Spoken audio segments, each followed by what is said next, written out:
Hello, good evening, everyone, uh, and a very warm welcome to the channel Embrace IAS. As you all might have been through the introductory session, if not, just go back and watch it once again.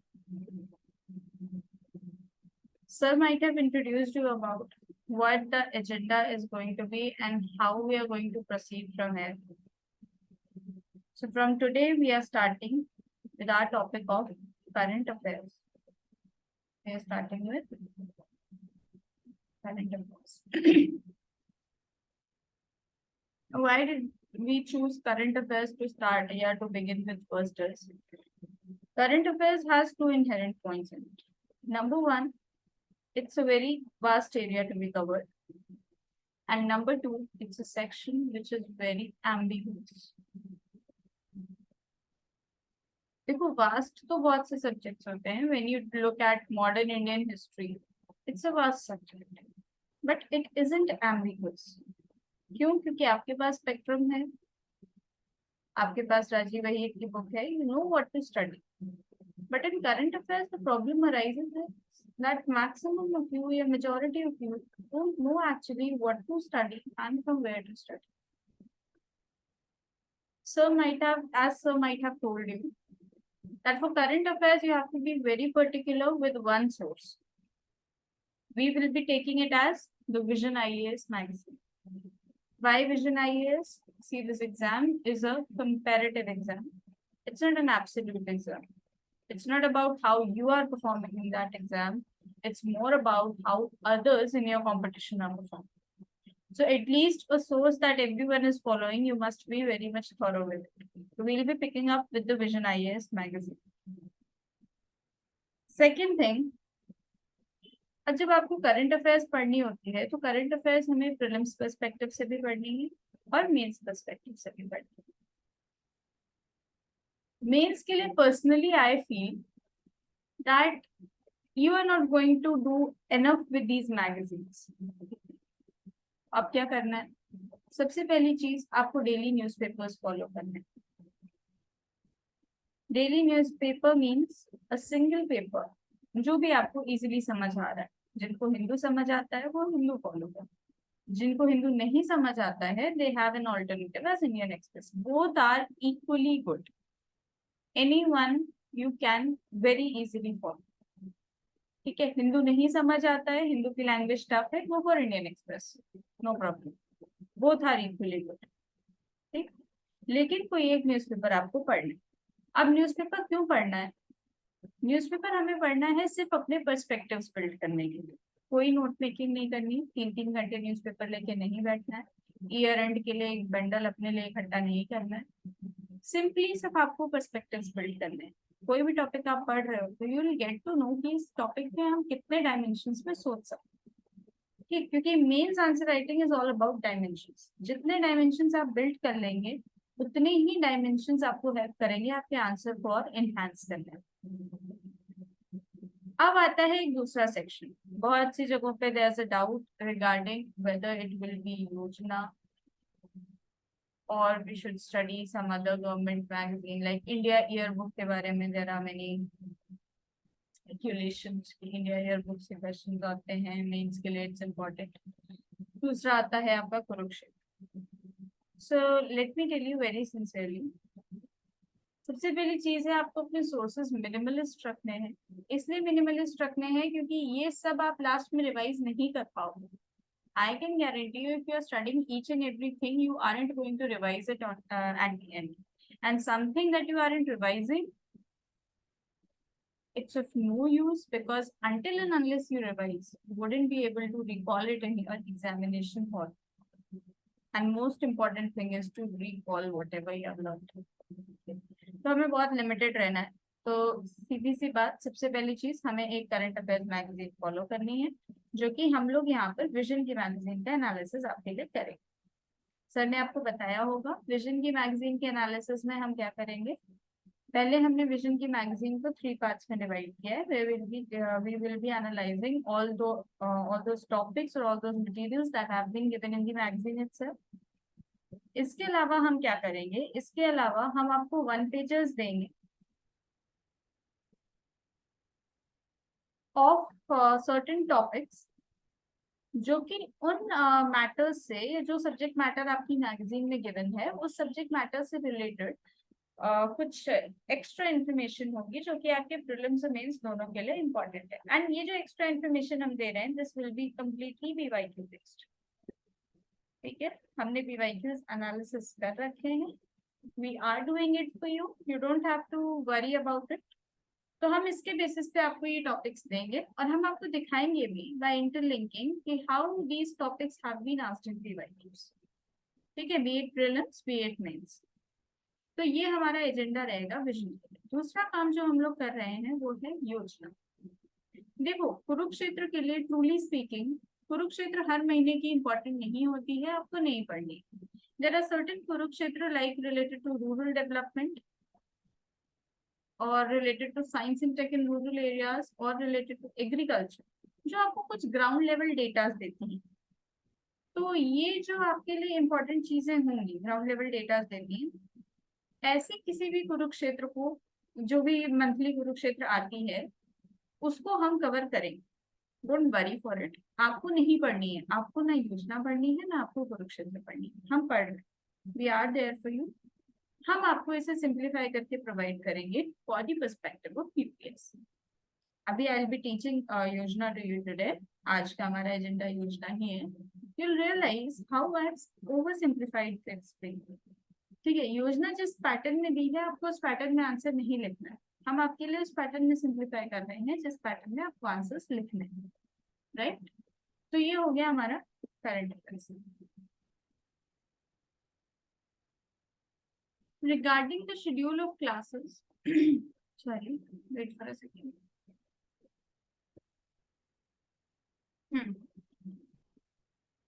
Regarding the schedule of classes, तो schedule जैसे ही prepare हो जाता है, we'll be providing it on our telegram group in pdf format कि कैसे हम classes में प्रोसीड करेंगे।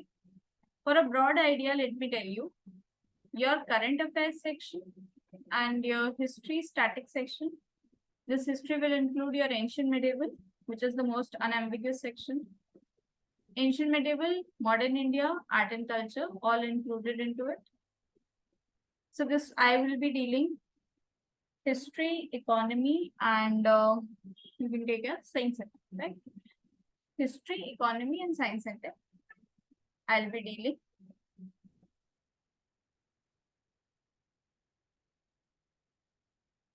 Okay, so these will be the three static subjects where you will meet me, and your current affairs section will be my stronghold.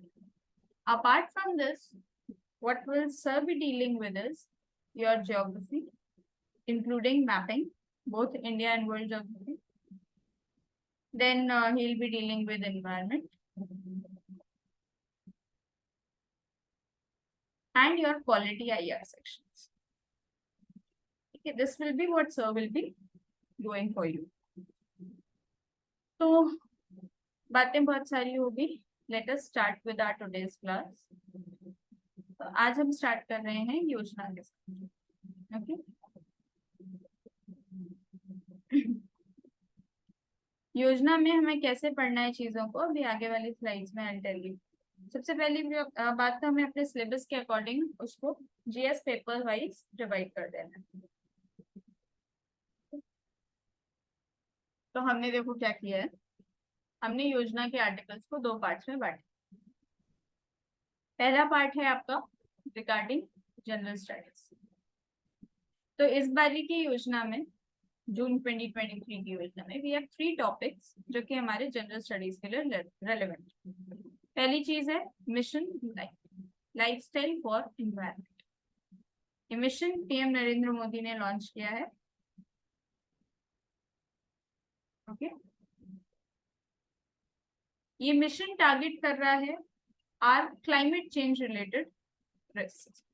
ठीक है, climate risk को target करने के लिए ये मिशन लॉन्च किया गया। Lifestyle for environment, we can call it as a sustainable way of life. ठीक, अभी देखते हैं इसको in depth, we will look into it. दूसरी चीज जो हमारी इंपॉर्टेंट है इस महीने की योजना में, that is towards holistic wellbeing, universal holistic wellbeing. अब इसमें क्या है, हम अपनी ट्रेडिशनल मेडिसिन को प्रमोट कर रहे हैं, लाइक आयुष, योगा, ध्याना, meditation, Ayurveda. Will be seeing Ayush में काफी सारे ब्रांचेस हैं, विल बी सीइंग अहेड। तीसरा टॉपिक है हमारा डायरेक्ट बेनिफिट ट्रांसफर, डीबीटी। मतलब आप डायरेक्टली बेनिफिशियरी के अकाउंट में, डायरेक्टली आप जो भी बेनिफिट्स दे रहे हो वो डायरेक्टली बेनिफिशियरी को दे रहे हो, मिडिल मैन को आपने खत्म कर दिया। ठीक है, ये काफी पहले हो गया था, आई गेस इन 2014 और 2017, will be seeing into it again. ये डीबीटी रेवोल्यूशन स्टार्ट हुआ था and now it is towards a global revolution. India is setting a global example in this field. ठीक है, तो इसलिए ये इम्पोर्टेंट, ये तीनों are very major topics and these three are very important, very important topics for whatever means you are appearing in, be it 2024 means, 25 means, 26 means, क्योंकि long term topics, तीनों ही long term topics. ठीक है, DBT अब एक global revolution की तरफ जा रहा है। इंडियन कंट्रीब्यूशन ट्रेडिशनल मेडिसिन में, India is going to now it is promoting it at the global level. These aren't the things that will change overnight. These are very holistic topics. We'll look into it. अच्छा, ethics के section में how I'll be dealing is, ethics में I'll be providing you snippets from the my Yojana e-magazine. You'll be reading those things. Ethics related जो भी doubts आपको होंगे, ethics हम पढ़ाएंगे नहीं इसमें, हम आपको आर्टिकल्स प्रोवाइड कर देंगे, will be reading through it. ये तो खैर केस स्टडीज हैं, ये आपको एज एन एग्जांपल यूज करनी है, आप अपने एथिक्स के पेपर में डायरेक्टली यूज कर सकते हो। वही बात इस आर्टिकल की, तो I will not be teaching ethics in this video, क्योंकि already general studies will be a bulky area.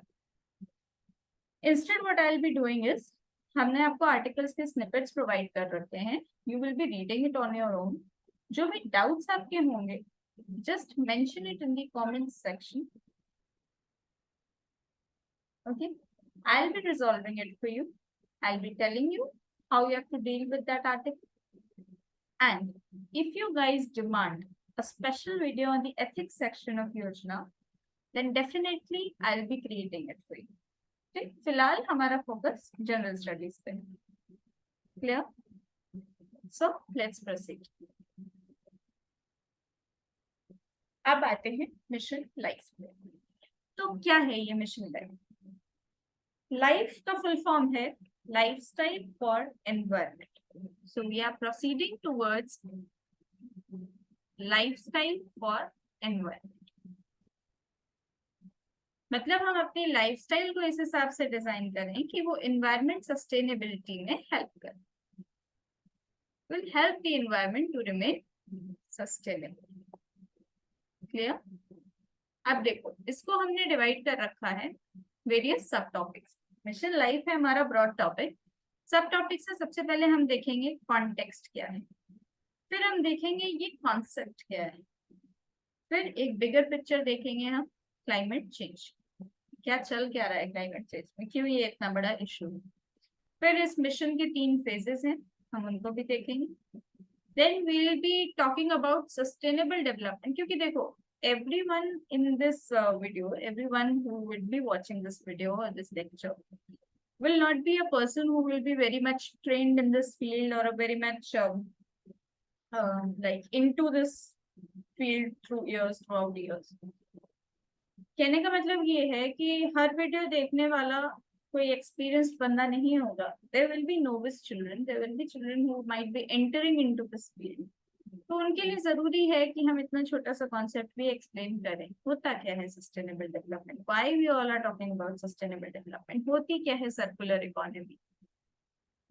So I will have to explain each and everything. Those who know about these things, please bear with me throughout the session. At such points where I will be explaining the points like to a novice, bear with me through those sections of the video. Because I will have to explain every area. ठीक है, मतलब आप ये कहोगे sustainable development एक बहुत छोटा सा टॉपिक है, it doesn't need that vast amount of explanation. तो ऐसा नहीं होता. Everyone isn't at the same level. We all are starting from very different levels. Okay. So being a teacher, being an educator, I have to cater to the needs of each and every person that is watching this video. Okay. Then we'll move forward to need for the mission. Why do we need life at this point of time? And then we'll be talking about. अभी हम वापस आएंगे इस page पे जब हम structure करेंगे अपने आंसर. ठीक है, पहले पढ़ लेते हैं.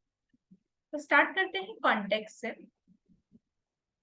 COP26 UNFCCC.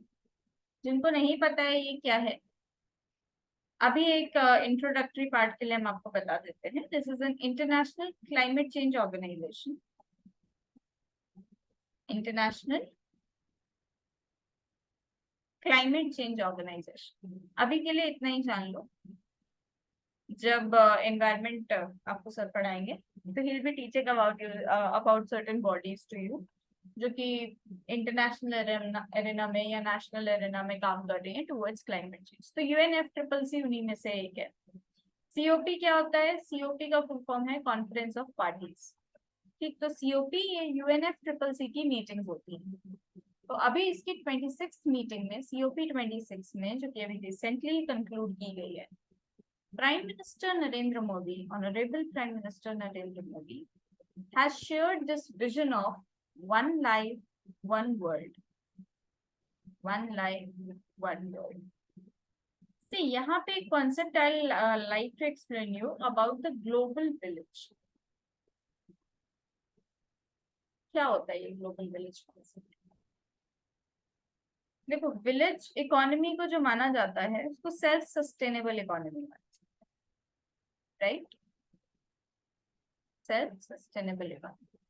ग्लोबल विलेज का मतलब है, या ग्लोबल फैमिली का मतलब है कि entire world is one single entity. मतलब अगर हम चेंज किसी एक जगह पर भी कर रहे हैं तो that is going to affect the world in entirely.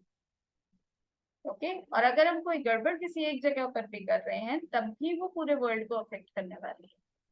तो this is the vision, one life one world. Okay, मतलब इन्होंने ये ग्लोबल विजन शेयर किया है.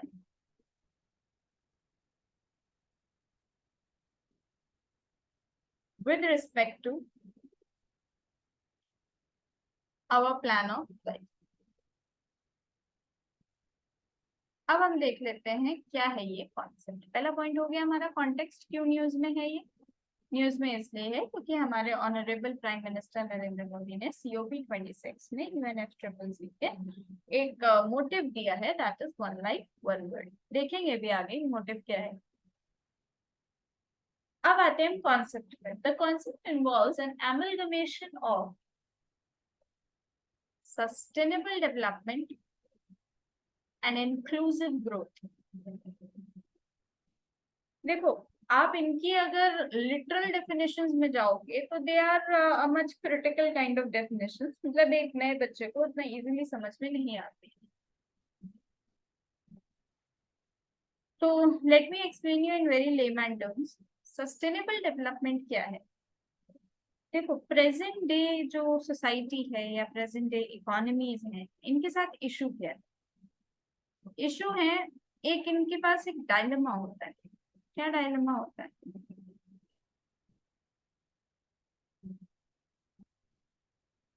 इनके पास एक डायलेमा होता है regarding, sorry,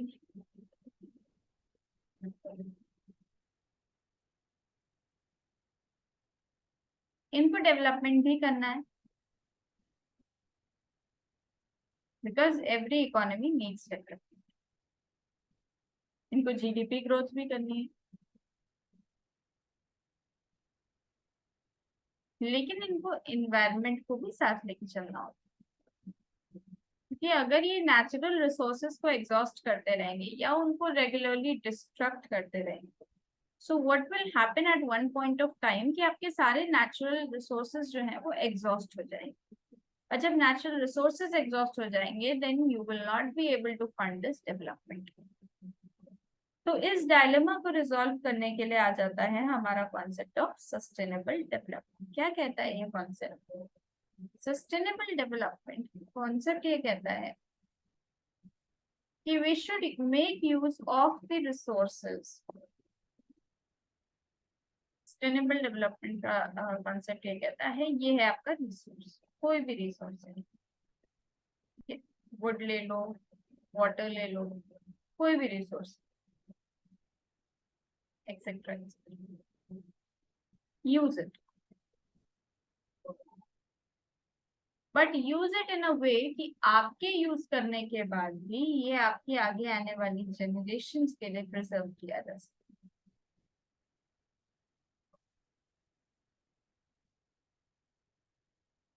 Yeah. So using resources, using the available resources in such a way that you are not exhausting it for the future generations is what is sustainable development. ठीक है, हम resources का ऐसा use करें करें क्योंकि हमको करना पड़ेगा, because we have to also foster development, करना तो पड़ेगा यूज, तो हम उसको इस तरीके से यूज करें कि we are not exhausting it for the future generations to come, right. So that is the simple concept of sustainable development. अब आ जाते हैं हमारे दूसरे कॉन्सेप्ट पे, जो कि है इंक्लूसिव ग्रोथ। इंक्लूसिव ग्रोथ क्या कहती है? सबसे पहले तो देखते हैं ग्रोथ क्या होता है। जीडीपी ग्रोथ ग्रोथ होती है? नहीं, जीडीपी ग्रोथ के साथ आपका सोशियो इकोनॉमिक डेवलपमेंट भी counts into the growth criteria, ठीक है। इंक्लूसिव ग्रोथ क्या होती है? इंक्लूसिव ग्रोथ का मतलब होता है कि you are taking the smallest segment of the society along with you in this process of growth. What do I mean by it is, inclusive growth का मतलब है इस ग्रोथ प्रोसेस का जो हिस्सा है तो समाज का छोटे से छोटा वर्ग भी बनना चाहिए, even the minority, B it a religious minority, B it a cultural minority, B it an economic minority. जितना भी माइनॉरिटी सेक्शन है हमारी सोसाइटी का, माइनॉरिटी से सीधा सीधा मतलब ये मत निकाला करो कि मुस्लिम्स हैं या क्रिश्चियंस हैं या आपके ट्राइबल्स हैं, ऐसा कुछ नहीं है। रिलीजियस माइनॉरिटी भी, कल्चरल माइनॉरिटी भी, सोशल माइनॉरिटीज भी, पॉलिटिकल माइनॉरिटीज भी, इकोनॉमिक माइनॉरिटीज भी। इकोनॉमिक माइनॉरिटी कौन से सेक्शन होते हैं? जो कि फॉरवर्ड लोग हैं इंडिया। तो इंक्लूसिव ग्रोथ का मतलब है each and every person should get affected with this growth. ऐसा नहीं है कि हमने सरफेस सरफेस पे ग्रोथ करनी है। इंक्लूसिव ग्रोथ मतलब हमें सबको साथ लेकर चलना है। जैसे प्रधानमंत्री जी का एक मोटिव है, what we call it as सबका साथ सबका विकास। You can actually quote it into answers. The irony is this, you can actually quote it into answers. Okay, तो ये कॉन्सेप्ट जो है ये लाइफ का, it is an amalgamation of sustainable development and inclusive growth. Sustainable development का मतलब है क्या कि रिसोर्सेज का ऐसे यूज करना है कि हम उसको फ्यूचर जनरेशन के लिए एग्जॉस्ट नहीं कर रहे हैं। इंक्लूसिव ग्रोथ का मतलब सबका साथ सबका विकास। Clear? Now here the aim of this aim of this mission is to create pro planet people। अब देखो ये कीवर्ड्स का यूज हमने क्यों किया है, ये आपको एक्चुअल में आंसर्स में यूज करना है, ठीक है। प्रो प्लैनेट लोग कौन होते हैं? जो प्लैनेट के बारे में अच्छा सोचते हैं, people who are benefiting the planet. कैसे बेनिफिट करेंगे? Who use the resources in a way that should not harm the planet, maximum benefits from minimum harm, ठीक है। हमको ऐसे वेज ऑफ डूइंग थिंग्स ढूंढने हैं कि जिनमें मिनिमम हार्म में हम मैक्सिमम बेनिफिट निकाल सकें। Okay, then third pointers are, तो पहली चीज हमने देखी है एमलगमेशन है सस्टेनेबल डेवलपमेंट और इंक्लूसिव ग्रोथ का। दूसरा है यहाँ पे टारगेट है आपका प्रो प्लैनेट पीपल क्रिएट करने का। तीसरा है, या तीसरा नहीं, आप ये प्रो प्लैनेट में ही पॉइंट एमलगमेट कर सकते हो, maximum benefits with minimum harm. And तीसरा पॉइंट है आपका practice a lifestyle that is synchronous with the planet and does not harm it. चौथा पॉइंट है आपका the programme is engineered on the lines of nudge economy to create a nudge effect. अभी हम आगे देखेंगे इस प्रोग्राम के provisions क्या है। तो वो एक नडज इफेक्ट क्रिएट करे। नडज इफेक्ट क्रिएट करना का मतलब क्या होता है? तो किसी भी काम को करवाने के तरीके होते हैं। एक तो होता है कि आप ऑर्डर दे दो, But whenever you have to bring in a socio-economic change, or whenever you have to bring in a behavioral change into the population, behavioral change लाना है अगर आपको population में, तो आप orders देके नहीं ला सकते. ठीक है, आप हर एक माइंड को रिवायर नहीं कर सकते हो. You can not make them follow your order. तो ये आप नहीं कर पाओगे. तो वहां पर आता है काम आपका नड्ज इफेक्ट. सॉरी, नड्ज. क्या है ये नड्ज इफेक्ट? कि हम ऐसी सिचुएशंस क्रिएट करते हैं, ऐसे सर्कमस्टांसेस क्रिएट करते हैं कि उन सर्कमस्टांसेस या उस एनवायरनमेंट में हम उस पर्सन को पुश करते हैं उस काम की तरफ. ठीक है, मतलब हम ऐसा बैकग्राउंड क्रिएट कर देंगे कि उस पर्सन को उस काम की तरफ हम पुश कर सकें. ऑर्डर नहीं देंगे एक्सटर्नली, लेकिन इस तरीके से पुश करेंगे. ठीक है, ये होता है नड्ज इक्वालिटी. तो क्या क्या देखा हमने? सबसे पहले देखा कॉन्टेक्स्ट क्या है. तो honourable prime minister launched this mission of live from COP26 of UNFCCC's platform. यहाँ पर क्या लेंगे हम? ये प्रोग्राम है एक एमलगमेशन किसका? सस्टेनेबल डेवलपमेंट और इंक्लूसिव ग्रोथ जैसे कॉन्सेप्ट्स का. हम प्रो प्लैनेट पीपल बनाना चाहते हैं जो कि प्लैनेट के सिंक्रोनाइजेशन में अपने रिसोर्सेस का यूज करें या अपने सारे काम एग्जीक्यूट करें. मैक्सिमम बेनिफिट्स निकाले from minimum harm, and this programme is engineered on the lines of nudge equality. मतलब हम ऐसे सर्कमस्टेंसेस क्रिएट करेंगे जिसमें कि लोग they are compelled to act in a certain direction. Okay, अब हम देख लेते हैं भाई क्लाइमेट चेंज क्या इशू है. देखो, क्लाइमेट चेंज होता क्या है, सिंपल टर्म्स में अगर हम बात करें, क्लाइमेट चेंज का मतलब है, लोग जनरली इसको इक्वेट कर लेते हैं ग्लोबल वार्मिंग से, लेकिन ये एक सिर्फ पार्ट है क्लाइमेट चेंज.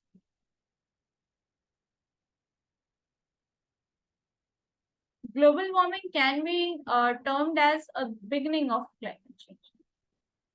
वो क्या रहा है? ग्लोबल वार्मिंग मतलब अर्थ एक हायर स्केल पे वार्म कर रहा है.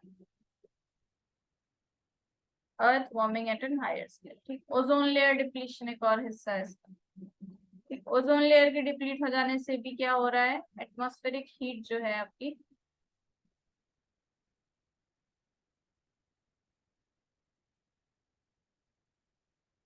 एटमॉस्फेरिक हीट जो है, सॉरी, हम्म,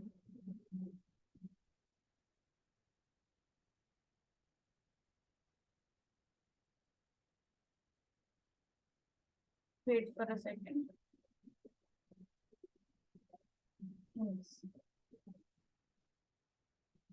एटमॉस्फेरिक हीट जो है वो बहुत ज्यादा बढ़ रही है. तो इसकी वजह से हो क्या रहा है? ग्लेशियर्स का मेल्ट होना. ग्लेशियर्स का मेल्ट होना फर्दर सीज को या ओशंस को इनहेंस करेगा. ओशंस इनहेंस हो गए, ओशंस में वाटर इनहेंस हो रहा है, तो क्या होगा? फर्दर वार्मिंग बढ़ेगी, क्योंकि यही वाटर इवेपोरेट होकर फिर से फर्दर रेन्स क्रिएट करता है. तो सिंपल सा कॉन्सेप्ट है. क्लाइमेट चेंज का मतलब है अर्थ जिस स्पीड पे वार्म होता था अपनी नेचुरल स्पीड से, it is warming at a much higher speed. ये सिंपल मतलब है आपका क्लाइमेट चेंज. ठीक है, तो ये वार्मिंग के काफी सारे कॉन्सिक्वेंसेस हैं. देखते हैं हमारी योजना ने क्या क्या कॉन्सिक्वेंसेस बताए हैं. सबसे पहली चीज, we need to limit this global temperature rise at 1.5 degree Celsius. 1.5 degree Celsius क्यों? ये कुछ एक साइंटिफिक कैलकुलेशन है सिंपली. ठीक है, ऐसा नहीं है कि you have to delve into it क्यों 1.5 डिग्री सेल्सियस, ऐसा नहीं है. ये सिर्फ एक साइंटिफिक कैलकुलेशन है कि ये सबसे सेफेस्ट राइज है. ओके, यहाँ तक आप राइज कर सकते हैं. 1.5 डिग्री सेल्सियस के बियॉन्ड ये राइज नहीं करना चाहिए. प्रॉब्लम क्या आने वाली है? ये ऐसा एक्सपेक्टेड है कि nearly 3 billion people are going to face chronic water scarcity due to droughts at 2 degrees Celsius or warmer. Again, it's a scientific prediction, calculation. क्या है ये कैलकुलेशन? भाई हमें लिमिट करना है 1.5 डिग्री सेल्सियस पर ग्लोबल राइज इन टेम्परेचर. नहीं करेंगे तो अगर हम नहीं करेंगे इसको लिमिट, तो ऐसा एक्सपेक्ट किया जा रहा है बाय साइंटिफिक कैलकुलेशन कि nearly 3 billion people will face chronic water scarcity. Face chronic water scarcity. Okay. Next point आता है क्लाइमेट जस्टिस। अब देखो ये जो टर्मिनोलॉजीज हैं, these are very helpful for you to be used in the mains examination. Climate justice क्या है?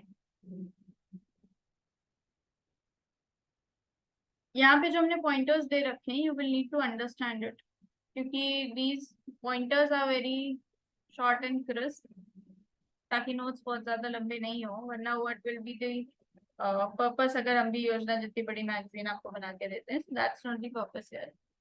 आई have written it very short and crisp, you will have to understand it in the class itself, ठीक है। Climate justice का मतलब है climate equity. अच्छा, climate equity क्या होता है? क्या ना मैम, आपने जस्टिस की जगह एक इक्विटी नया वर्ड बता दिया। देखो होता क्या है, ये जितना भी ग्लोबल टेम्परेचर राइज,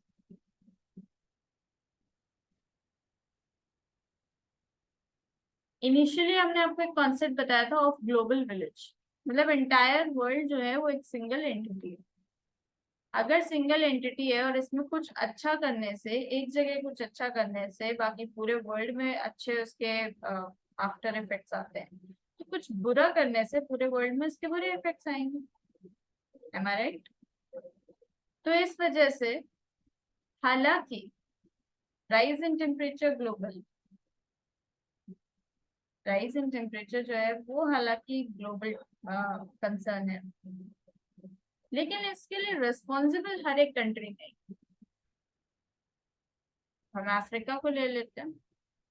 अफ्रीका एक पुअर नेशन, उसके पास उतने थर्मल पावर प्लांट्स नहीं है जितने की यूएसए के पास।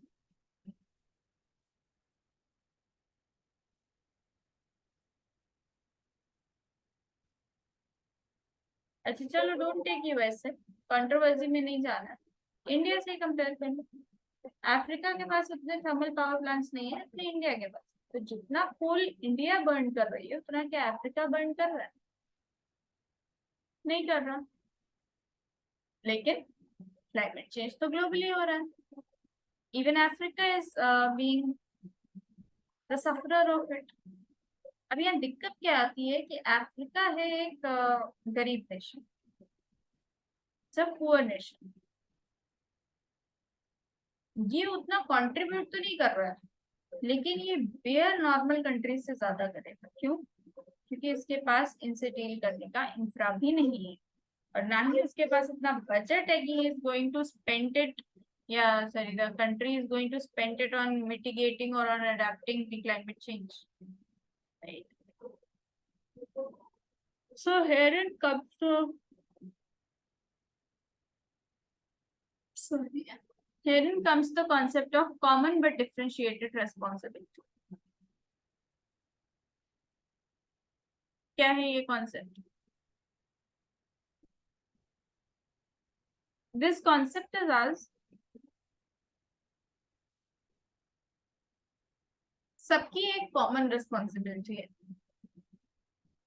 कॉमन मतलब सबको क्लाइमेट चेंज के लिए कुछ ना कुछ कंट्रीब्यूशन करना,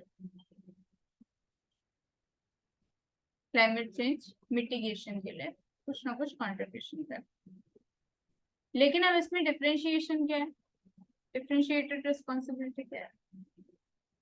डिफरेंशिएटेड इसलिए है कि डिग्री ऑफ कंट्रीब्यूशन डिफर करता है। Degree of contribution differs. Contribution सबको करना है in certain amount to mitigate climate change, but the degree of that contribution will differ. Why? Because the degree of contribution in polluting the environment is also different, ठीक है? क्योंकि pollute करने में आपका contribution different है, इसलिए अब आपको इसको मिटिगेट करने में भी आपका कंट्रीब्यूशन डिफरेंट होना चाहिए, because if we are asking for equal contribution from every country is not gonna afford it, and every country is even not equally responsible for it. ठीक है, so this is the concept of CBDR, common but differentiated responsibility. यही आता है under the head climate justice. Climate justice का मतलब है कि climate के नाम पर हम इनजस्टिस ना करें उन पुअर कंट्रीज के साथ, the countries which can not afford to give this amount of contribution to climate change mitigation. ठीक है, तो दैट इज वन पॉइंट. दूसरा पॉइंट है हमारा climate colonialism. This is a very very interesting point. Climate colonialism क्या है?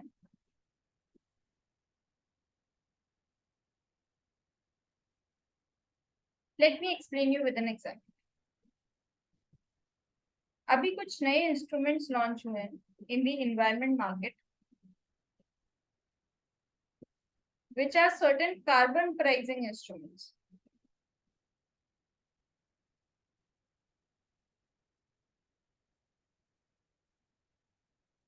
इसमें क्या हो रहा है? हम डील कर रहे हैं for amount of carbon to be traded या carbon emissions to be traded.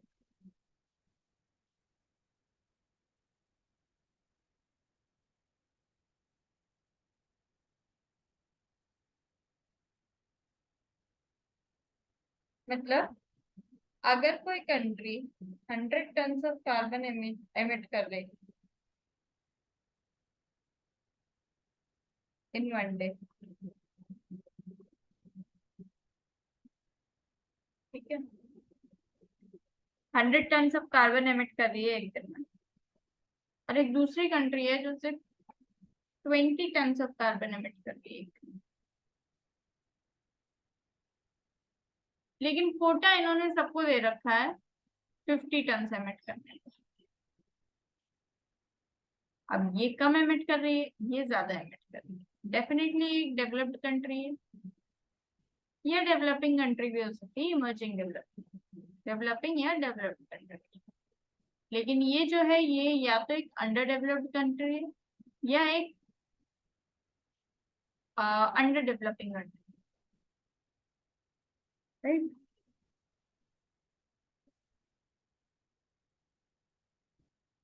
अब यहाँ पे इस मार्केट में क्या होता है, कार्बन एमिशंस की ट्रेडिंग होती है. जो कंट्री 100 टन एमिट कर रही है वो कंट्री क्या करती है इस कंट्री से, क्योंकि ये कंट्री सिर्फ 20 टन एमिट कर रही है, इसके जैसी स्मॉल स्मॉल कंट्रीज वो लेती है जिनके पास 30 टन का एक्स्ट्रा टारगेट है. ऐसी दो कंट्रीज से ये इनकी ट्रेडिंग एमिशन ट्रेडिंग लेकर ये अपनी ट्रेडिंग को लायबल कर लेती है या वैलिड कर लेती है. इससे होता क्या है, this is known as climate colonialism. That is, the global north is exploiting global south in name of their green agendas. क्योंकि इसका असर क्या होगा कि वो जो छोटी कंट्री है जो 20 टन से अपना अगर एमिशन बढ़ाना चाहे तो वो नहीं बढ़ा पाएगी. क्यों? क्योंकि उसका 30 टन जो एक्स्ट्रा एमिशन उसको अलाउड है वो 30 टन का एमिशन यूएसए ले रहा है या कोई डेवलप्ड कंट्री ले रहा है. तो ये कंट्री तो यहीं की यहीं खड़ी है ना, ये डेवलपमेंट प्रमोट ही नहीं कर पाएगी अपनी कंट्री में, ठीक है ना. सो this is the exploitation of the global south by the global north for their green agendas.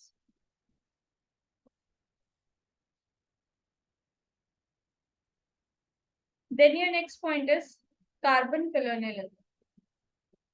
Rush to make profits out of carbon fixing by claiming space in the global south by the global north in the name of carbon reduction. Now what is this? There's a law in the international arena regarding the carbon emissions trading, where it talks about building some green projects in exchange of your carbon emissions. Building some green projects in exchange of your carbon emissions. अब ये green projects क्या है, जो global north की countries हैं वो ये green projects build कर रही है कहाँ, साउथ की कंट्रीज. तो in a way they are claiming land pieces in the global south, कि जिस भी लैंड पे इन्होंने अपना प्रोजेक्ट बनाया है, that land definitely if not completely some part of that land या some rights over that land are granted to those countries. ठीक है, तो क्लाइमेट के नाम पे कॉलोनियलिज्म है, कार्बन एमिशंस के नाम पे a new era of colonialism emerging. Okay, so these are the challenges regarding climate change, and these keywords are very important to be mentioned in your answers. आगे बढ़ते हैं. Regarding climate finance, rich countries do not meet the previous commitments and hardly commit any further. Take a second.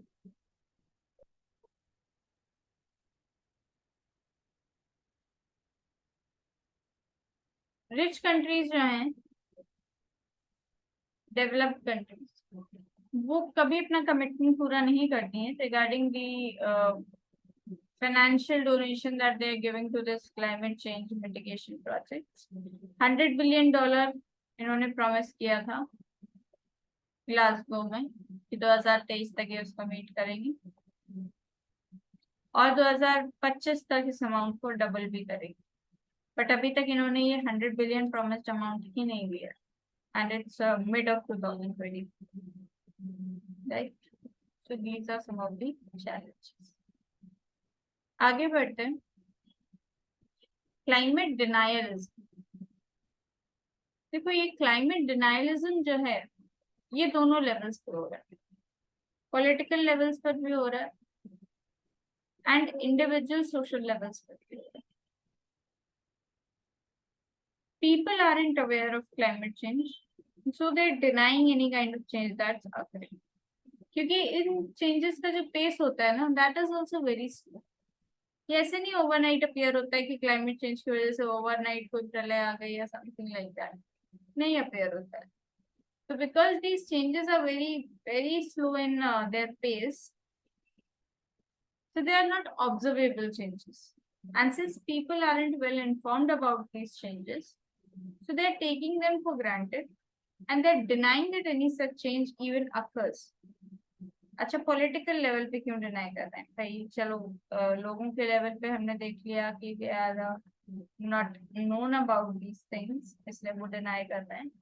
Political level पे, political level पे they are denying क्योंकि democracy का जो एक cruel reality है वो ये है कि democracy is alive on a 5-year agenda.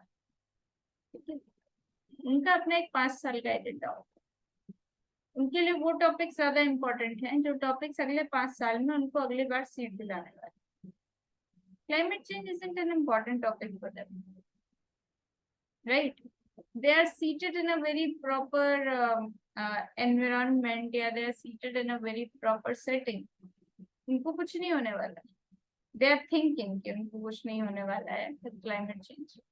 So they are very much relaxed about it. They don't want to change anything. They don't want to work about it. The political leadership में भी there is a kind of sogginess regarding the climate change. क्यों? क्योंकि उनका सिर्फ 5 साल का agenda होता है, वो इतना लॉन्ग टर्म एजेंडा लेके चलते ही नहीं. Their government is for 5 years and they have to earn their next 5 years. Okay, so these are the issues associated with climate change. अब आ जाते हैं हमें करना क्या है. तो दोनों चीजें करनी है. मिटिगेशन भी करना पड़ेगा, अडेप्टेशन भी करना पड़ेगा. मिटिगेशन मतलब हमें प्रिवेंट भी करना पड़ेगा क्लाइमेट चेंज, और अडेप्टेशन मतलब जितना क्लाइमेट चेंज ने लॉस किया है उसके साथ हमें रहना भी पड़ेगा, राइट. मिटिगेशन का एग्जांपल है phasing down the coal and phasing out inefficient fossil fuel subsidy. Adaptation क्या है आपका? Money funded by developed countries for climate adaptation. Adaptation क्या है? The money that is being funded by the developed countries for climate adaptation. Mitigation क्या होता है? Mitigation का मतलब होता है कि हमें इस चीज को फिनिश करना है या एंड करना है। तो हमें क्लाइमेट चेंज को एंड करने के लिए या से इसको रिड्यूस करने के लिए इसके इफेक्ट को हमें जो जो करना है, that is included into mitigation. Adaptation क्या होता है? Adaptation is that we have to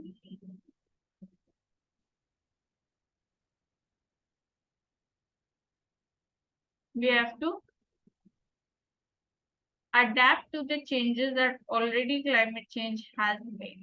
We have to adapt to the changes that already climate change has made. Adapt with the, we have to try to learn to live with these changes.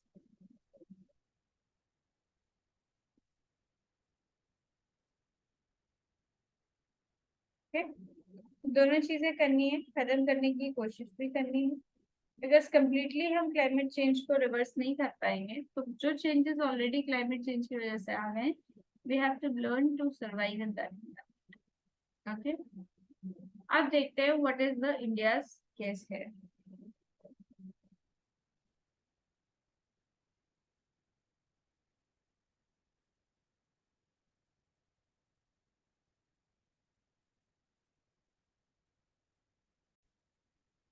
अब हम देखते हैं India's या Indian case. अभी तक हमने क्या देखा? Climate challenge, sorry, climate change क्या क्या चैलेंजेस पोज कर रहा है टू द एंटायर वर्ल्ड। ठीक है, अब हम देखेंगे कि हमारे इंडिया किस जगह पे सिचुएटेड है, क्या प्रोमिसेस इंडिया ने किए हैं, क्या सिचुएशंस हैं इंडिया, राइट? तो I am sorry, wait for a second. तो सबसे पहले जो हमें फैक्ट मेमोराइज करना है, this is also important for your preliminary related information. India world का third largest carbon dioxide emitter है, इसलिए इंडिया का रोल इम्पोर्टेंट हो जाता है climate change. Okay, India is the third largest emitter of carbon dioxide in the world. First largest emitter है आपका China, second largest है यूएस। ठीक है, CO2 is the gas responsible for the maximum of global warming. क्यों responsible है? ये जब sir will teach you geography, तो he will teach you how the heat balance is maintained on the earth. ठीक है, what is the role of carbon dioxide in maintaining heat balance? वहां आप सीखेंगे कि कार्बन डाइऑक्साइड क्यों इतनी बड़ी ग्लोबल इशू है, या कार्बन डाइऑक्साइड का ज्यादा होना क्यों इतना बड़ा ग्लोबल टर्मोइल बन जाता है। ठीक है, तो अभी फिलहाल के लिए आपको इतना याद रखना है, इंडिया जो है वो third largest carbon dioxide emitter है इन द वर्ल्ड। फर्स्ट है आपका चाइना, सेकंड है यूएस। सेकंड पॉइंट है आपका मशरूमिंग पॉपुलेशन दस मशरूमिंग नीड्स। इंडिया के लिए एक्सपेक्ट किया जा रहा है कि 2050 तक हम पॉपुलेशन में चाइना को भी सरपास कर जाएंगे। फिलहाल मोस्ट पॉपुलस कंट्री यही है, तो हम 2050 में ऐसा माना जा रहा है कि हम चाइना को भी सरपास कर जाएंगे। तो हमारी जो पॉपुलेशन है ये बहुत हायर स्पीड पे बढ़ रही है। अब since population is increasing, the needs of the population are also increasing. Developmental needs भी हो सकती हैं ये, और ये एनवायरमेंटल नीड्स भी हो सकती है। दोनों ही नीड्स बढ़ रही है। अगेन हम उसी डायलेमा पे आ जाते हैं of balancing between development and environment. ये बैलेंस बहुत इंपॉर्टेंट। तो हमारी पॉपुलेशन की वजह से हमारे पॉपुलेशन की डिमांड्स या पॉपुलेशन की नीड्स बढ़ रही है। Then next is the developing country palace. This is the most important point, according to me this is the most important point. India के साथ इस डायलेमा में दिक्कत क्या आती है कि इंडिया है एक डेवलपिंग कंट्री, डेवलपिंग कंट्री है, तो इसका वेटेज जो है ये इसे डेवलपमेंट को ज्यादा देना है। अभी हम एस्टेब्लिश नहीं है एज अ डेवलप्ड कंट्री, अभी हम एक डेवलपिंग कंट्री, इमर्जिंग नेशन। तो अभी हमें डेवलपमेंट पे जोर ज्यादा देना है, इसीलिए हम एट टाइम्स क्लाइमेट को नेग्लेक्ट करते हैं। जैसे एक last year there was a news on EIA, environment impact assessment. उसमें था कि सर्टेन प्रोजेक्ट्स वर एक्सक्लूडेड, कि वहाँ आपको परमिशन नहीं चाहिए होती है। रिन्यूअल ऑफ लाइसेंसेस जो था वो इजी कर दिया गया था प्रोसेस। मतलब ये था कि लाइसेंस जो है वो प्रोजेक्ट्स में EIA के अंडर में पहले लाइसेंस लेना टफ था, अब लाइसेंसेस लेना आसान था। और बहुत से ऐसे भी प्रोजेक्ट्स जिस पे कंट्रोवर्सीज थी कि वो प्रोजेक्ट्स एनवायरनमेंट के लिए नॉन सस्टेनेबल हैं, बट स्टिल गवर्नमेंट ने उन प्रोजेक्ट्स पे विदाउट परमिशन अलाउंस दे दी। तो ऐसा इसलिए था क्योंकि हमारे यहाँ डेवलपमेंट का वेटेज ज्यादा हमें रखना पड़ेगा, because we are a developing country. तो हमें उस हिसाब से देखना है कि हमें ग्रोथ पर भी इक्वल फोकस रखना है और हमें एनवायरनमेंट को भी सस्टेन करना है। ठीक है, दूसरी चीज आती है हमारी climate vulnerability. India has one of the largest coast lines. हमारे बहुत वास्ट कोस्ट लाइन है, जिसकी वजह से हमारे उस कोस्ट लाइन वाले सारे states is very highly vulnerable to climate change. ठीक है, क्योंकि वाटर राइज होता है क्लाइमेट चेंज में, वाटर लेवल्स राइज होते हैं। ग्लोबल वार्मिंग से ग्लेशियर्स मेल्ट होते हैं, ग्लेशियर्स मेल्ट होते हैं तो वो ग्लेशियर्स का पानी रिवर्स में आता है, रिवर्स में वाटर राइज होता है, वो रिवर्स सीज में जाती है, सीज में वाटर राइज होता है, and this goes into oceans. ठीक है, तो water rise is one of the throwback of this climate change entire scenario। तो वाटर राइज की वजह से क्या होता है, जो कोस्टल एरियाज होते हैं, ये जो आइलैंड स्टेट्स हैं, होते हैं इंडिया के दो आइलैंड स्टेट्स भी हैं, लक्षद्वीप और अंडमान। तो आइलैंड स्टेट्स और कोस्टल एरियाज जो हैं ये हाई रिस्क पे होते हैं। ठीक है, और जो हमारा फिफ्थ पॉइंट है और लास्ट पॉइंट है, दैट इज कि हमारे पास रिसोर्सेज और टेक्नोलॉजी की भी अभी कमी है फिलहाल। We are not working much on research and development. अभी कुछ पास्ट ईयर्स से we have started working on research and development, but research and development aren't overnight things। ठीक है, they will take time। अभी तक हमारे पास उस लेवल की टेक्नोलॉजीज और वो नहीं है कि we will bring an overnight change। it will take time। ठीक है, तो इंडिया के साथ सबसे बड़ी चीज है कि इंडिया का रोल इम्पोर्टेंट क्यों हो जाता है क्लाइमेट चेंज में, क्योंकि India third largest carbon dioxide emitter है ऑफ द वर्ल्ड। दूसरा पॉइंट है हमारा mushrooming population, so mushrooming needs. तीसरा पॉइंट है we are a developing country, so developing country पहले से ही आती है यहाँ पे, दैट इज ग्रोथ पे भी हमें इक्वली फोकस रखना है। फिर आते हैं क्लाइमेट वल्नरेबिलिटी पर, क्यों, क्योंकि हमारी एक वास्ट कोस्ट लाइन है, जिसकी वजह से वो कोस्टल स्टेट्स एंड हमारे island states are on a high risk due to climate change. इसके अलावा जो हमारे कॉन्टिनेंटल एरियाज हैं, they are also at a high risk due to irregular monsoons and all, like crop, हम agricultural dominated country हैं। ठीक है, तो क्रॉप लॉसेस भी होते हैं due to erratic monsoons, that is also one of the problems of climate change. And lack of resources in technology, because we have yet not invested enough on R&D। ठीक है, R&D पे भी हमारा investment बहुत ज्यादा कम है, सिर्फ 0.2% of GDP hardly we invest on research and development. So these are the points that pose what is the India's case। ठीक है, in the climate change scenario. अब इंडिया ने निकाला क्या है इसका way out, is the Panchamrit strategy. Panchamrit तो the 5-fold strategy for climate change. तो पंचामृत स्ट्रैटेजी जो है ये हमारी किसके लिए है, ये क्लाइमेट चेंज के लिए है, या आप कह सकते हो सस्टेनेबल डेवलपमेंट के लिए। ठीक, तो पंचामृत के 5 पॉइंट्स देख लेते हैं। Non fossil fuel energy. Fossil fuel energy highly polluting होती है। फॉसिल फ्यूल मतलब कार्बन से निकलने वाली, कार्बन को बर्न करना, वुड वगैरह बर्न करना। ठीक है, तो दिस इज हाईली पोल्यूटिंग। तो अब हम नॉन कन्वेंशनल सोर्सेस पे जाएंगे। नॉन कन्वेंशनल मतलब रिन्यूएबल एनर्जी सोर्सेस पे जाएंगे। रिन्यूएबल एनर्जी सोर्सेस मतलब by wind, water, air, sorry wind, water, solar energy. ठीक है, तो ये हमारे पंचामृत का पहला पॉइंट है कि हमें non fossil fuel energy generate करनी है। 2030 तक 500 गीगावाट एनर्जी रिक्वायरमेंट हमारी नॉन कन्वेंशनल तरीकों से होती है। ठीक, दूसरा पॉइंट है हमारा renewable energy. Renewable energy to meet 50% of the energy requirements by 2030. Non fossil fuel energy हमें 500 गीगावाट बनानी है 2030 तक, और रिन्यूएबल एनर्जी रिसोर्सेज रिस्पॉन्सिबल होने चाहिए हमारी 50% एनर्जी रिक्वायरमेंट्स के लिए बाय 2030। नेक्स्ट है हमारा पंचामृत का नेक्स्ट पॉइंट है carbon emissions reduced by 1 billion tons now onwards till 2030।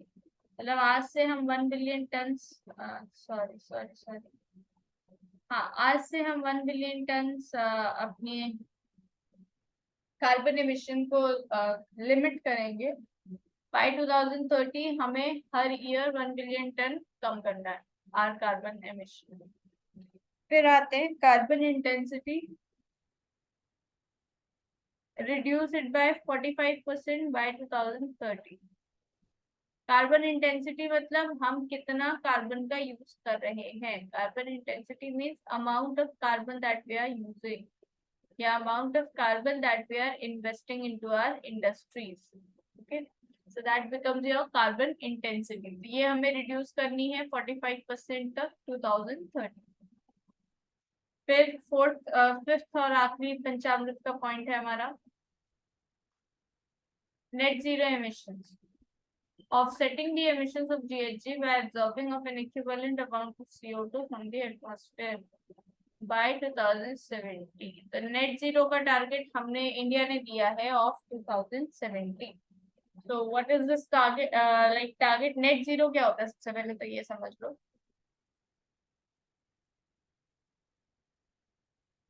देखो नेट जीरो का मतलब ये नहीं होता है कि हमें अपने एमिशन जीरो करना है। नेट जीरो का मतलब ये होता है कि हमें हमारे जितना अमाउंट ऑफ एमिशंस है उतना इक्विवेलेंट कार्बन डाइऑक्साइड हमें एटमॉस्फेयर में से एब्जॉर्ब करना है। उसके लिए हमें मैकेनिज्म सेट करना है। ठीक है, मतलब जितना कार्बन डाइऑक्साइड हम एमिट कर रहे हैं उतना ही कार्बन डाइऑक्साइड हमें एटमॉस्फेयर में से एब्जॉर्ब करने के मेथड सेटअप करने हैं, ताकि जो नेट एमिशन आए वो जीरो आए। नेट का मतलब है टोटल एमिशन आपका और टोटल एब्जॉर्प्शन, ये जीरो है। मतलब हमने जितना प्रोड्यूस किया उतना पूरा हमने एब्जॉर्ब कर लिया। Understood, this is what net zero is. Net zero का मतलब ये नहीं है कि हमें अपने एमिशंस बिल्कुल जीरो कर देना है। ठीक है, हम जितना एमिट कर रहे हैं उतना हमें एटमॉस्फेयर में से एब्जॉर्ब कर देना है। तो नेट जीरो टारगेट जो है ये इंडिया ने अपना 2070 तक का दिया है टाइमलाइन। G7 कंट्रीज ने प्रॉमिस किया है अप टू 2050 ये नेट जीरो हो जाएंगे, और चाइना ने प्रॉमिस किया है 2060 तक ये नेट जीरो हो जाएगी। ईयर्स इंपॉर्टेंट है यहाँ याद रखना कि किसका टारगेट किस ईयर तक का है। देखो नेट जीरो के साथ there is one more thing that I could remember at this point of time is carbon neutrality. इनका आंसर इंपॉर्टेंट है क्योंकि इसी टर्मिनोलॉजी पे क्वेश्चंस बनते हैं प्रीलिम्स में भी। आपको ये समझना होगा नेट जीरो तो ये होता है कि हमको जितना अमाउंट ऑफ CO2 हम प्रोड्यूस कर रहे हैं वो प्रोड्यूस करना नहीं बंद करना, वो आप करो, लेकिन उतना ही CO2 हमें एब्जॉर्ब कर लेना है। ठीक है, उतना ही CO2 हमें एब्जॉर्ब कर लेना है, ये हमारा बनता है नेट जीरो। दूसरा एक कॉन्सेप्ट आता है carbon neutrality. Carbon neutrality actually होता है कि हमें कार्बन इंटेंसिटी को ऑलमोस्ट जीरो कर देना है। रिमेम्बर ऑलमोस्ट जीरो, ठीक है, जीरो हम नहीं कर सकते। So carbon intensity को we have to make almost zero. That is amount of carbon we are utilizing in our industrial spaces has to come down to almost zero. Understood? So that is important. तो एक बार ही revise कर लेते हैं पंचामृत के 5 points क्या थे।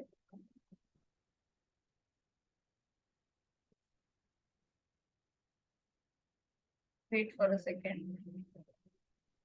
Let me empty some amount of space. Start करें। तो इंडिया ने क्या स्ट्रेटेजी निकाली है क्लाइमेट चेंज के लिए? इंडिया ने स्ट्रैटेजी निकाली है पंचामृत। पंचामृत के अंदर हमने 5 पॉइंट्स क्या क्या लिए हैं। Number 1 is non fossil fuel energy. Non fossil fuel energy 500 gigawatts तक प्रोड्यूस करनी स्टार्ट कर देनी है बाय 2030। दूसरा बनाया है हमने टारगेट रिन्यूएबल एनर्जी के लिए। रिन्यूएबल एनर्जी रेस्पॉन्सिबल होगी हमारी 50% एनर्जी नीड्स के लिए बाय 2030। मतलब हमारी 50% ऑफ एनर्जी नीड्स हम पूरी करेंगे फ्रॉम रिन्यूएबल एनर्जी। तीसरा पॉइंट है हमारा carbon emissions reduction. Carbon emissions reduction. Carbon emissions reduction में हमने क्या प्लेज किया है कि हमें हर साल 1 बिलियन टन अपना कार्बन एमिशन घटाना है up to 2030 starting from this year. चौथा जो हमने प्लेज लिया है that is of reducing carbon intensity. मतलब कितना कार्बन हम अपनी इंडस्ट्रीज में यूज कर रहे हैं, तो कार्बन इंटेंसिटी को हम 2030 तक 45% तक गिराएंगे। 45% प्रेजेंट डेट का 45%। फिफ्थ और लास्ट है हमारा नेट जीरो का प्लेज। नेट जीरो हमने कब तक होने का डिसाइड किया है 2070 तक। यूएसए कब तक हो रहा है, मतलब G7 कब तक हो रहा है 2050 तक, और चाइना हो रहा है 2060। ठीक है, तो ये है हमारे पंचामृत, ये है हमारा वे फॉरवर्ड। ये हमने क्या डिसाइड किया। अब आते हैं चैलेंजेस क्या है इंडिया के लिए। अब देखो इंडिया ये सब कर तो ले, but still again there are challenges for India. There are challenges for India. क्या चैलेंजेस हैं इंडिया के, देख लेते हैं। सबसे पहली चीज आती है funding. India already needs $10 trillion to meet its net zero target. अब यहाँ पर एक फैक्ट ये आता है कि अभी भी हमने जो नेट जीरो टारगेट अपना रख रखा है 2070 तक हमें इसे अचीव करना है। अगर हम इसे 2070 तक अचीव करना भी चाहते हैं, हमें तब भी $10 trillion का फंड चाहिए। ये सारी चीजें अभी हमने काउंट ही नहीं करी। अभी हम सिर्फ पंचामृत का एक टारगेट काउंट कर रहे हैं, दैट इज नेट जीरो। सिर्फ ये टारगेट फिनिश करने के लिए हमें $10 trillion का फंड चाहिए। ठीक। दूसरी चीज fossil dependence on coal and oil in excess, heavy imports despite production। Fossil fuels related दिक्कत क्या है कि हमारे जितने भी थर्मल पावर प्लांट्स हैं या हाइड्रो इलेक्ट्रिक पावर प्लांट्स हैं, इलेक्ट्रिसिटी वाले जनरेशन हैं, इन सब में लार्जली अभी कोल बेस्ड है। सारे सब में कोल बेस्ड है। यही रीजन है कि इंडिया हाई प्रोडक्शन करता है कोल का, बट स्टिल एक बहुत हैवी इंपोर्ट है। ठीक है, तो अभी हम लोग मेजोरिटी जो काम है अपना वो कोल बेस्ड पावर प्लांट से करते हैं। ये एक चैलेंज है, इतने बड़े स्केल पे फॉसिल फ्यूल को कम्प्लीटली रिड्यूस कर देना is impossible. Then next is renewable energy. Renewable energy के साथ दिक्कतें क्या आ रही है। रिन्यूएबल एनर्जी का टारगेट हमने क्या लिया था कि हमको 50% अपनी नीड्स 2030 तक रिन्यूएबल एनर्जी से ही मीट करना। ठीक है, रिन्यूएबल एनर्जी के साथ दिक्कत क्या आ रही है कि अभी हमें जनरेशन को और स्केल अप करने की जरूरत है। टेक्नोलॉजी डिपेंडेंस, जब अभी we don't have the entire indigenous technology. Raw material dependence, solar panels जो होते हैं उसके अंदर जो चिप्स लगती हैं they are way of heavy import.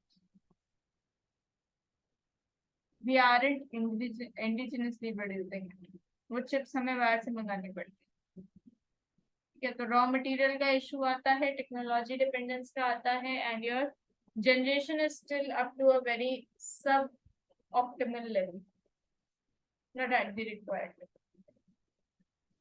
ठीक है, फिर आते हैं इकोनॉमी में। इकोनॉमी में चैलेंजेस क्या हैं। इंडिया की लार्ज एग्रीकल्चरल डिपेंडेंस, जिसमें कि राइस की भी खेती होती है, जिसमें से मीथेन भी निकलता है। ठीक है। लार्ज एग्रीकल्चरल डिपेंडेंस है, यहाँ जो सबमर्सिबल्स चलती हैं उनको चलाने के लिए जो इलेक्ट्रिसिटी है that is again coal powered.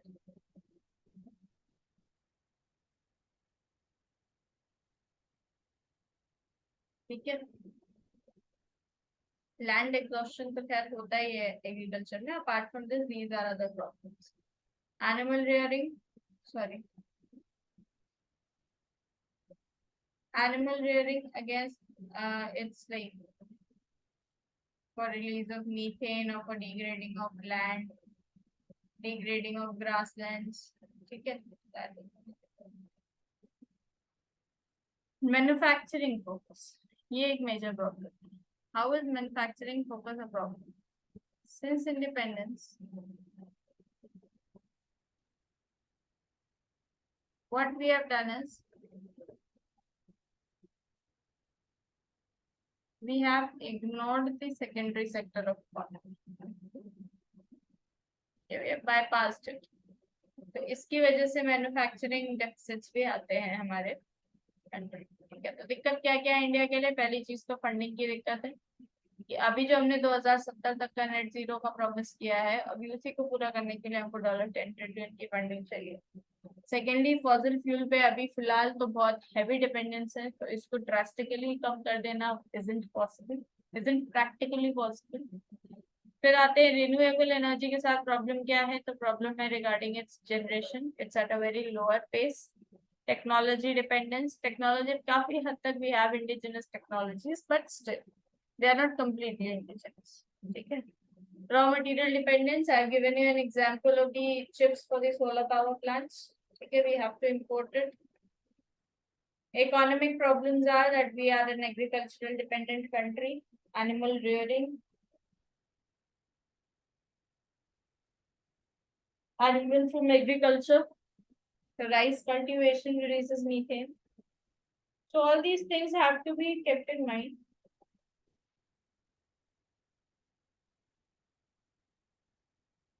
When we see India's progress in climate change। पहले एक पॉइंट हमने डिस्कस किया था ना कि इंडिया के साथ जो फैलिकी है वो है एक डेवलपिंग कंट्री फैलिकी। क्योंकि हम एक डेवलपिंग कंट्री है तो हमारा वेटेज डेवलपमेंट को ज्यादा होता है as compare to at times we have to neglect environment. So this is where the concept of life comes into picture. Problems इतनी सारी हैं, हर चीज हम बिल्कुल सिरे से जीरो नहीं कर पाएंगे, तो उसके लिए हमें कुछ चेंजेस करने पड़ेंगे। इसी के लिए ये मिशन है लाइफ, लाइफस्टाइल और एनवायरमेंट। अब आ जाते हैं इसके 3 स्टेजेस पे। तो हमारे इस मिशन के 3 स्टेजेस। ठीक है। स्टेज नंबर 1 है चेंज इन डिमांड। देखो, सबसे पहले जब इकोनॉमी में कोई चीज आती है, सबसे पहले हमें उसकी क्रिएट करनी पड़ती है क्या? डिमांड। आप सिर्फ सप्लाई बढ़ा दोगे, there will be no need of it, या there will be no relevance of it. Why? Because आप सप्लाई इंक्रीज कर रहे हो, लेकिन वो सप्लाई जाएगी, there should be some amount of demand for that supply. तो हम फेज 1 में क्या कर रहे हैं? वी आर इंक्रीजिंग या we are trying to create a demand for environment-friendly action, nudging individuals across the world to practice simple yet effective environment-friendly actions in their daily life। तो पहले हम environment friendly जो actions हैं या environment friendly जो products हैं, first phase में हम उनकी डिमांड को बढ़ाएंगे। फोकस है यहाँ पे डिमांड, फेज 1। फेज 2 है आपका supply. Changes in large-scale individual demand are expected to gradually nudge industries and markets to respond and tailor supply and procurement as per the revised demands। देखो, phase 2 में यही कहा गया कि जब एक बार डिमांड बढ़ जाती है तो economy will itself start creating supply to fulfil that gap of demand. तो हमारा जो सेकंड फेज होगा that will be focusing on supply. Third phase है पॉलिसी। अब सप्लाई डिमांड हो गई, मतलब ये चीज एक मार्केट इकोनॉमी का हिस्सा बन गई। अब जरूरत है इस मार्केट इकोनॉमी को रेगुलेट करने। तब आती है पिक्चर में गवर्नमेंट। तो अब हमें चेंज इन पॉलिसी करना है। Phase 3, by influencing the demand and supply dynamics of India and the world, the long-term vision of Mission Life is to trigger shifts in large-scale industrial and government policies that can support both sustainable consumption and production. ठीक है, तो phase 1 है हमारा, हम demand create करेंगे। Phase 2 है फिर उस अकॉर्डिंग सप्लाई बढ़ाएंगे। फेज 3 है हम अपने पॉलिसी में चेंजेस करेंगे। ओके, अब आते हैं नेक्स्ट टॉपिक पे। नेक्स्ट टॉपिक है हमारा sustainable development as a concept. Next सब टॉपिक, सॉरी। तो सस्टेनेबल डेवलपमेंट हमने आपको इनिशियली ही समझा दिया था, क्या होता है ये concept. judicious use of resources such that it is beneficial to the present generation as well as preserved for the future generation। एक कोट है इस रिस्पेक्ट में, we did not inherit earth from our forefathers, we had rather borrowed it for our children। This is a very good quote, one of my best quotes is कि हमने अपने अर्थ को अपने फोरफादर से या अपने एंसेस्टर्स से इनहेरिट नहीं किया है, कोई गिफ्ट नहीं है हमारे पास अपने फोरफादर से, ये हमारी बोरोइंग है। हमने इसे बोरो किया है अपने फोरफादर से अपने बच्चों को और आर चिल्ड्रन। ठीक है, so this is the concept, yeah, this is the quote on which the entire concept of sustainable development is based। ये जो अर्थ है, it's not a gift from our forefathers, we have borrowed it so that we can further give it to our children। ठीक है, तो इसी पे based होता है सस्टेनेबल डेवलपमेंट कॉन्सेप्ट, जो कि ये कहता है कि you have to make judicious use of resources so that it is beneficial to the present generation as well as it is preserved for the future generation. Right, तो ये हो गया सस्टेनेबल डेवलपमेंट का कॉन्सेप्ट, हमने देख लिया। अब आ जाते हैं नीड फॉर द मिशन। अभी हमने इतना सारा देखा क्लाइमेट चेंज के प्रॉब्लम्स क्या क्या आ रहे हैं, तो क्लाइमेट इमरजेंसी है फिलहाल। Right, we are in a state of denialism. We have seen the topic of climate denialism। हम हैं denialism की स्टेज पर हैं, हमें नहीं लगता है कि there's a kind of climate emergency that is being created। But 50 years from here, ना, you are going to see the actual devastating effects of this climate change 50 years from now। Okay, so this is a stage of climate emergency. Scientifically, this is a stage of climate emergency। Okay, so that is why we need this mission। क्योंकि we have seen कि India में like this was alone the problems of India, but there are several nations, 195 countries हैं throughout the world। उनकी 195 countries की अपनी अलग thousands of problems। Okay, India से भी poor nations present हैं, they have their own set of issues, right? So it's not at all possible कि आप ओवरनाइट बिल्कुल कार्बन एमिशंस को जीरो कर दिया हमने, पूरी 100% एनर्जी हम रिन्यूएबल रिसोर्सेज से बनाने थे। ये रिन्यूएबल रिसोर्सेज भी तो लिमिटेड है, 100% तो नहीं बना सकते ना मुझसे, हम डिमांड्स नहीं मीट कर पाएंगे। Right, so this all has to be kept in mind. इन सबको ध्यान में रखते हुए हमें एक स्ट्रैटेजी जो प्रेजेंट डे में which is going on is climate adaptation. हमें सिर्फ मिटिगेट ही नहीं करना है, we also have to adapt to these changes. Okay, so that is why this mission life is needed. अब आते हैं नेक्स्ट लास्ट सब हेडिंग पे, जो कि है इस टॉपिक का वे फॉरवर्ड। योजना मैगजीन ने क्या क्या सजेस्ट किया, let us see. Architectural form that minimises the energy consumption. अच्छा, ऐसे कैसे आर्किटेक्चरल फॉर्म्स हो सकते हैं जो कि एनर्जी कंजम्पशन को मिनिमाइज करें। See, it's like very small steps that Yojana has like the magazine has recommended or the writer has recommended, but these are very workable steps। Okay, छोटे छोटे architectural forms जैसे sunlight penetration अच्छा हो अगर in the houses, so how can you prevent electricity? पहली चीज, day time you will not require lights। दूसरी चीज, sun drying of clothes. instead of drying in a washing machine dryer. Okay, so these are some of the architectural forms that will minimize your energy consumption. Right? You will consume less and less energy if you have sunlight penetration in your house. दूसरा है vertical development to replace lateral development. Lateral development हम किसे कहते हैं? एक 50 acres का land है,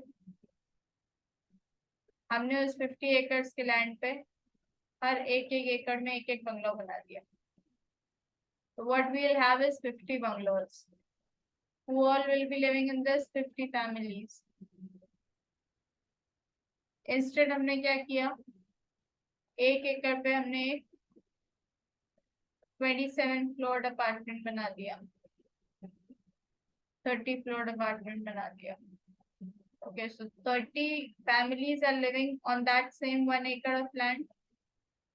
Okay, so that is vertical development. Vertical development मतलब ऊपर की तरफ बिल्डिंग बढ़ाते जाओ आप, rather than increasing it area wise. ठीक है. Then next is plant-based eating habits. अच्छा, how plant-based eating habits are going to help in climate conservation or in kind of climate mitigation? See, when there is climate change, the marine organisms are the most affected. And if you're going to eat those deceased organisms, you are going to carry some amount of infection from those organisms. दूसरा pointer इसका ये हो सकता है कि अगर आप marine organisms या आप कह लो like organisms that you are eating, if you are eating them, then already going extinct organisms, like already being endangered organisms are going to be extinct, right? So this will also affect the organism population as well as this will also affect the human population. So it's important to develop plant-based eating habits, start being vegan. Then coming on to rainwater harvesting. Rainwater harvesting is a simple concept that you are not going to allow surface runoff of the rainwater, and you are going to gather all those rainwater from the rooftop to a tank that is situated beneath your house or some underground tanks. ठीक है, कोई pipe based mechanism जाता है, like this is a building. ठीक है, इस building का this is the top, and the rainwater that is being collected over this top is transmitted by the means of some pipe that will be connected to an underground tank, and this water is stored in this underground tank for further usages. Okay, this is the concept of rainwater harvesting. Then next is use of clayware as utensils. Now, as utensils, if you are using these clay pots or earthen pots, number one, they are reducing your steel consumption. Okay, so current need से काफी हद तक you will be reducing it. Secondly, when you are using earthen pots, it's easy to dispose them off. It's easy to dispose them off, and they are not going to create a amount of like unhygienic or an amount of some septic garbage. Okay, that will not be created. Okay, so this is one of the point. Then the last one is revival of Indian traditional water harvesting methods, like for example, Zabo in Nagaland, Tanka in Tamil Nadu, Johar in Gujarat. Yeah, these were some of the traditional ways. Johar, I think almost many of you might be knowing.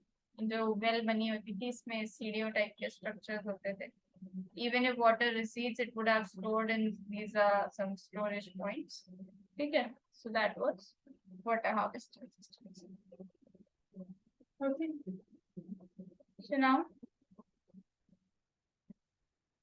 these are some of the snippets from the magazine itself regarding some of the changes that can be brought in lifestyle, that are expected to be brought in lifestyle. to promote sustainable development. So moving back now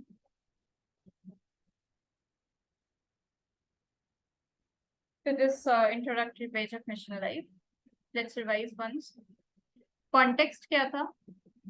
Honorable Prime Minister has launched this mission at COP26 of UNFCCC. UNFCCC क्या है? एक international climate organisation है. COP क्या है? Conference of parties. ये UNFCCC की एक meeting होती है, meeting of its members. Concept क्या है इसका? कॉन्सेप्ट है an amalgamation of sustainable development and inclusive growth. Sustainable development and inclusive growth. ठीक है, यहाँ पर हम क्या ट्राई कर रहे हैं? हम ट्राई कर रहे हैं प्रो प्लैनेट पीपल बनाने की. Pro planet people, people who are living in synchronisation with the planet, living in synchronisation with the planet. ठीक है, they are doing things that are not harmful to the planet. And third चीज हमने देखी थी कि ये जो पूरा मिशन है, this is based on nudge effect. We aren't ordering the population to do something, but we are creating such a suitable environment जिसमें कि हम पब्लिक से वो काम करवा सकें या इनिशिएट करवा सकें. ये हमने देखा था. देखो, nudge effect we are seeing in this 3 phases. 3 phases थे ना इस प्रोग्राम के. क्या phases थे? phase 1 में we are going to increase the demand of these products. ठीक है, लोगों की लाइफस्टाइल को उस अकॉर्डिंग सेट करना है कि they are going to increase the demand of environment friendly products या एनवायरमेंट फ्रेंडली लाइफस्टाइल. फिर सेकंड, जब डिमांड आ जाएगी तो will be increasing supply in that respect. And third is we are going to make policy changes for environment friendly lifestyle. ठीक है, so these will be the 3 phases of our program. This shows how nudge effect is being used in this mission. ये point हो गया. Climate change bigger picture में हमने क्या देखा था? 1.5 डिग्री सेल्सियस पे हमें क्लाइमेट चेंज को लिमिट करना है. थ्रेट क्या था? थ्रेट आर मेनी, बट एक मेजर एग्जांपल था 3 billion people are going to face chronic water scarcity if the global temperature rise goes above 2 degrees Celsius. Right? Then we have seen points such as climate justice. Climate justice is common but differentiated responsibility. That is the amount of contribution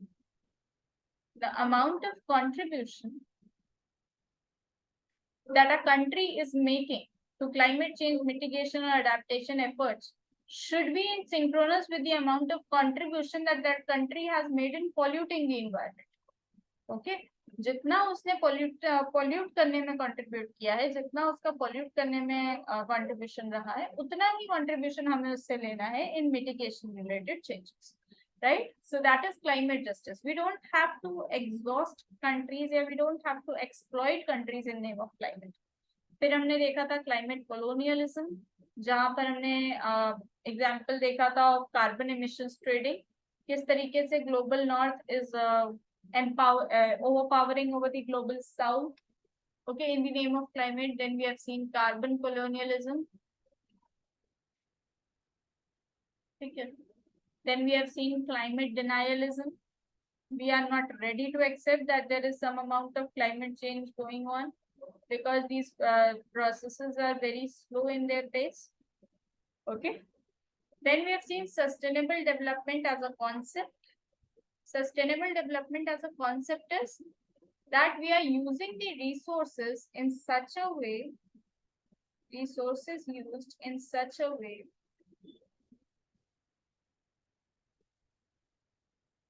that number one, they are beneficial for the present generation. They are beneficial for the present generation. And number two, they are also preserved for the future generation. They are also preserved for the future generation. Okay. So this is your sustainable development as a concept वाला point भी हो गया. फिर आते हैं need for the mission. क्यों है need? Climate emergency है. यही सारे पॉइंट्स आ जाएंगे बिगर पिक्चर वाले. फिर आ जाते हैं वे फॉरवर्ड. वे फॉरवर्ड में हमने क्या देखा था? हमको डेली लाइफस्टाइल चेंजेस करने हैं, रेन वाटर हार्वेस्टिंग करनी है, ट्रेडिशनल हार्वेस्टिंग मेथड्स को रिन्यू करना है. Okay, so these were all the things that we are. So see, my motive here was आपने देखा ना how I explain you each and everything. ये योजना का एक आर्टिकल था which was very much segregated. I have compiled it at one place under some subheads. यहाँ से आपके लिए रिवाइज करना भी इजी है, यहाँ से आपके लिए रिकॉल करना भी इजी है. रिकॉल करने के लिए आपको क्या करना है, आई will be sharing the PDF of this document once I will be finishing with the Yojana magazine, because see this video itself has gone a bit lengthy, so I'm deciding to do it in 2 parts. Okay, तो कल next part में हम बाकी के 2 topics करेंगे जो कि comparatively छोटे टॉपिक्स हैं. Mission life was a greater topic क्योंकि क्लाइमेट चेंज भी इसमें इंक्लूड हो गया था. तो कहने का मतलब ये है कि जैसे ही ये फिनिश हो जाता है आई will be sharing the PDF with you guys. आपको करना क्या है, क्लास के साथ साथ आपको ये सारा मटेरियल रिवाइज करना है and then sit down with this page. This page I have left empty for this purpose. Intentionally empty छोड़ा है, इसी पर्पस के लिए छोड़ा है. जब आप पढ़ लो फिर आप लेकर बैठो सिर्फ इस पेज को. ओके, एंड अभी I depicted it to you, मैंने करके भी दिखाया how you have to do it. आप लेकर बैठो इस पेज को, देखो अच्छा कॉन्टेक्स्ट में क्या क्या पढ़ा था हमने कॉन्टेक्स्ट में पढ़ा था कि पीएम ने इसको लॉन्च किया है COP26. COP26 क्या है, UNFCCC की एक मीटिंग. UNFCCC क्या है, अभी फिलहाल के लिए हमें बस इतना जानना है कि एक इंटरनेशनल क्लाइमेट चेंज ऑर्गेनाइजेशन. ठीक है, तो इस तरीके से इंटरकनेक्टिविटी से हम चीजें रिकॉल करेंगे. Right, this is your recall page. Okay, next time भी आप जब इसको रिवाइज करने बैठो तो just open this page of your PDF, sit down and just try to recall what amount of information you are recalling from this entire entire material that is being provided. क्योंकि आप जितना recall कर पाओगे ना उसका आधा ही वहां जाके लिख पाओगे. Because recalling in this environment is very different from recalling in that environment of sitting in the examination hall and writing your mains paper. Okay, so this exercise is very important. That is why I have designed it this way. Okay, so बाकी के 2 topics हम next videos में करेंगे. And please do comment how did you like this video and how did you like this explanation, because these small efforts are going to encourage us to further provide you with more better content, and also highlight if certain changes I can bring to this pattern. Apart from this, once I'll be completing this explanation, I've already mentioned I'll be providing you the PDF. You can do this exercise on your own. Okay, so bye bye, see you in the next video. Please do like, share and subscribe for more such content. Thank you.